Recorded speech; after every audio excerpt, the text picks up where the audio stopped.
مش هتخرج من أي حدوتة فاضي، هتخرج ناقص حتة، هتخرج ناقص حبة مشاعر مستهلكة وحبة أمل مفقود واستنكار لحقيقة الحب اللي قريت عنه وسمعت عنه كتير.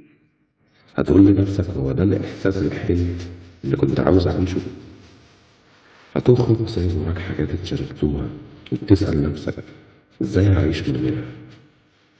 بس هتخرج زايد وعي، هتخرج فاهم يعني ايه تختار لقلبك اللي بيليق بيه واللي يناسبك. هتخرج مدرك جدا لتقييم الشخص قبل ما تقع على وشك وتغرق في حبه. هتعرف يعني ايه تتجاوز، هتعرف ان الوقت بيعلم. هتخرج عندك يقين ان في حواديت حتى لو طويلة لازم تخلص عشان ما نستهلكش بعض اكتر من كده. هتطلع زي شوية صلابة وقسوة بشكل صحي علشان ما تتأثرش غير باللي يستحقه وبس. التجارب الأولى في أغلبها ما بتنجحش، بتبقى فطرتك ومشاعرك فيها متغيرة على كل مؤشرات المنطق، بتبقى بوابة لاستكشاف أول دقة قلب.